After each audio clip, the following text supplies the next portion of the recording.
भारत माता की, भारत माता की, वंदे वंदे। सरस्वती शिशु मंदिर, विद्या मंदिर मांडूवाला देहरादून के आज छात्रावास के शिलान्यास कार्यक्रम में हम सबको जिनका मार्गदर्शन और आशीर्वाद मिलेगा, जिनका संपूर्ण जीवन मां भारती को समर्पित रहा, अखिल भारतीय कार्यकारी मंडल के सदस्य श्री सुरेश सोनी जी, मंच पर उपस्थित अखिल भारतीय संगठन मंत्री विज्ञान भारती आदरणीय शिव कुमार जी, क्षेत्रीय संगठन मंत्री विद्या भारती पश्चिमी उत्तर प्रदेश श्री डोमेश्वर साहू जी, अध्यक्ष विद्यालय प्रबंधन मांडूवाला देहरादून आदरणीय सुरेंद्र मित्तल जी, और जिन्होंने इस विद्यालय में अपना अनेक प्रकार से योगदान अभी भी दिया है और आगे के लिए भी उन्होंने हम सबको आश्वासन दिया है। डॉक्टर सुषमा अग्रवाल जी, निदेशक बीपीसीएल उत्तर प्रदेश, यहाँ पर उपस्थित हमारे अनेक महानुभाव, हमारे राज्यसभा के सांसद आदरणीय नरेश बंसल जी, इस क्षेत्र के माननीय विधायक श्री सहदेव सिंह कुंडीर जी,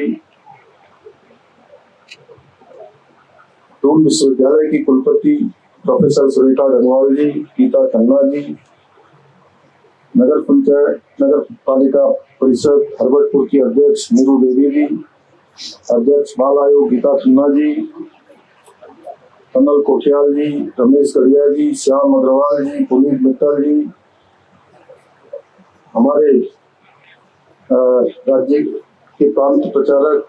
आदरणीय डॉक्टर शैलेंद्र जी, नीरज जी, भाई साहब जगदीश जी समेत सभी यहाँ पर, पटवारी जी और अनु सिंगल जी और हमारे भामासा और जिन्होंने इसको एक गति देने का काम किया है, ऐसे सभी यहाँ पर उपस्थित आज सभी आए हुए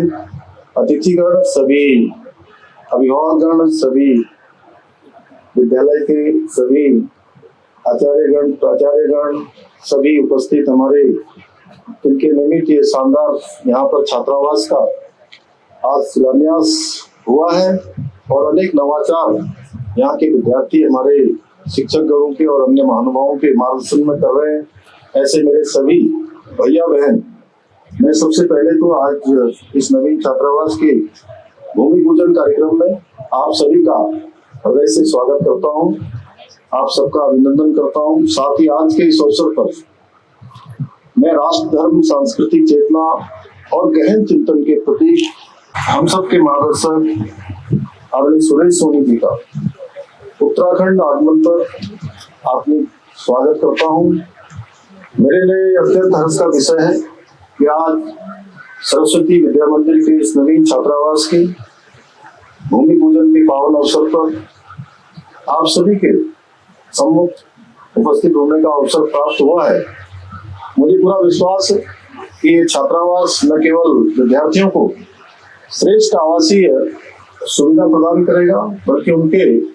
सर्वांगीण विकास में भी महत्वपूर्ण भूमिका निभाएगा। भाइयों बहनों, वर्ष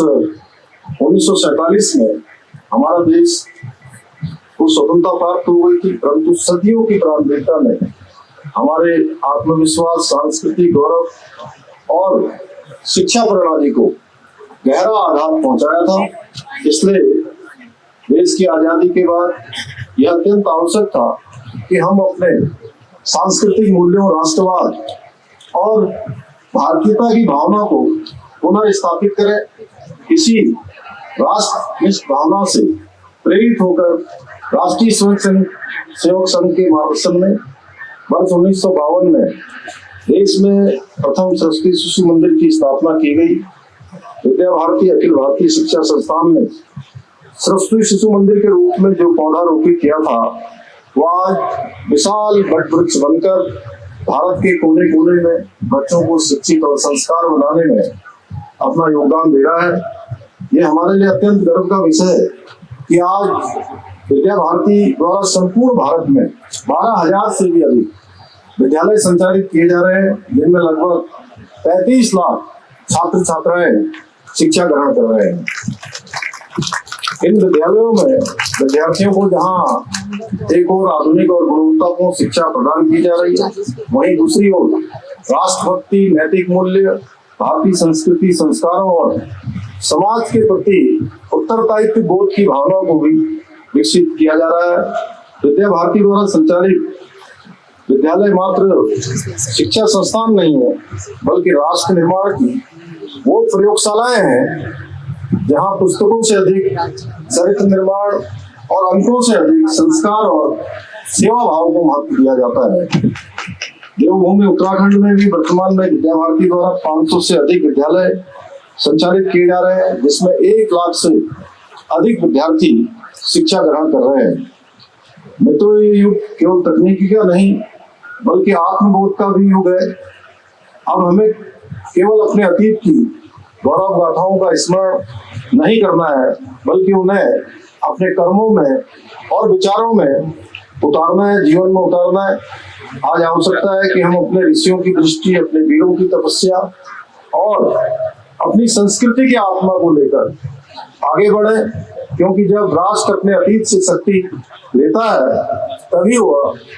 भविष्य की ऊंचाइयों को छू पाता है, भविष्य को प्राप्त कर पाता है। मुझे ये जानकर अत्यंत प्रसन्नता हुई। अभी हम सबके हाथों से हमारे विद्यालय की बहनों को यहाँ पर प्रोत्साहन करने का भी अवसर मिला। हाल ही के जो विद्यार्थियों ने हाल में संपन्न हुई 10वीं और 12वीं की परीक्षा है, उसमें 100% अंक प्राप्त किए हैं। मैं इस ऐतिहासिक सफलता के लिए समस्त विद्यालय परिवार को बधाई देता हूँ तथा जो सफल हुए हमारे भैया बहन हैं, उनको मैं उनके उज्जवल भविष्य की कामना करता हूँ। भाइयों बहनों, आदरणीय प्रधानमंत्री श्री नरेंद्र मोदी जी के नेतृत्व में आज हमारा देश शिक्षा के साथ साथ अन्य क्षेत्रों में भी तेजी से आगे बढ़ रहा है। इसमें शिक्षा के क्षेत्र की अगर हम बात करें तो उसमें व्यापक सुधार किए जा रहे हैं। नई शिक्षा नीति भी हमारे आदरणीय प्रधानमंत्री जी की महान सोच का परिणाम है। मुझे खुशी है कि हमारी प्रदेश सरकार ने देश में सर्वप्रथम नई शिक्षा नीति को लागू करने का निर्णय किया। आज हमारे प्रदेश में जहां एक और 141 पीएम श्री विद्यालय, नेताजी सुभाष चंद्र बोस आवासीय विद्यालयों का निर्माण किया जा रहा है, वहीं प्रदेश के 13 जनपदों के 500 विद्यालयों में वर्चुअल क्लासरूम की व्यवस्था भी की गई है। साथ ही क्वालिटी एजुकेशन सुनिश्चित करने के लिए सभी सरकारी विद्यालयों में एनसीईआरटी की पुस्तकें अनिवार्य कर दी गई हैं। हम उत्तराखंड के सरकारी और अशासकीय स्कूलों के 6वीं से लेकर 12वीं कक्षा तक के मेधावी छात्र छात्राओं को मुख्यमंत्री मेधावी छात्र प्रोत्साहन योजना के माध्यम से प्रत्येक माह छात्रवृत्ति प्रदान कर रहे हैं। राज्य में बच्चों के व्यक्तित्व विकास के उद्देश्य से प्रत्येक विकासखंड के 10वीं और 12वीं के मेधावी छात्र और छात्राओं को भारत भ्रमण पर भेजने की शुरुआत भी हमने की है, जिससे कि ऐसे बच्चों को अन्य क्षेत्रों में जो विकास के, नवाचार के, अनुसंधान के, शोध के जो कार्य हो रहे हैं, उनको एक एक्सपोजर प्राप्त हो पाए। इसके अतिरिक्त आपदा, महामारी या दुर्घटना से प्रभावित बच्चों के लिए निःशुल्क स्कूली शिक्षा हेतु मुख्यमंत्री बालासाही योजना भी प्रारंभ की गई है। प्रदेश की स्कूली शिक्षा व्यवस्था की गुणवत्ता और परिणामों में सुधार लाने के उद्देश्य से राज्य में विद्या समीक्षा केंद्र की स्थापना भी की गई है और हमारा प्रदेश आदरणीय प्रधानमंत्री जी के विद्या समीक्षा केंद्र गुजरात के मॉडल को लागू करने वाला देश का पहला राज्य बन गया है। वर्तमान में राज्य के लगभग 16,000 विद्यालय इस नवाचार से सफलतापूर्वक जुड़े जा चुके हैं और शीघ्र ही प्रदेश के सभी निजी विद्यालयों को भी विद्या समीक्षा केंद्र से जोड़ा जाएगा, जिससे विद्यालयों से संबंधित शिक्षकों तथा छात्रों की समस्त शैक्षिक गतिविधियों को की जानकारी एकीकृत प्रणाली के माध्यम से सरकार के पास उपलब्ध रहेगी। हम प्रदेश में शिक्षा के साथ साथ खेलों पर भी विशेष ध्यान दे रहे हैं। हमारी सरकार जहां एक और प्रदेश में करोड़ों रुपए की लागत से स्टेडियम एवं खेल सुविधाओं का निर्माण कर रहा है। हमने पिछले दिनों राज्य के अंदर राष्ट्रीय खेल आयोजित हुए थे, जिसका एक अच्छा अनुभव हमारे देश भर के खिलाड़ी उत्तराखंड से लेकर गए थे। वहीं हमने 8 वर्ष की उम्र से प्रतिभावान खिलाड़ियों को छात्रवृत्ति देकर उन्हें निखारने की भी शुरुआत की है। इसके साथ ही प्रदेश के आवासीय स्पोर्ट्स कॉलेजों के खिलाड़ियों को निःशुल्क प्रशिक्षण, शिक्षा, आवास, भोजन और किट आदि भी प्रदान किए जा रहे हैं। इतना ही नहीं, हमारी सरकार ने राष्ट्रीय स्तर की किसी भी प्रतियोगिता में मेडल प्राप्त करने वाले खिलाड़ियों को सरकारी नौकरी देने की भी ऐतिहासिक शुरुआत की है।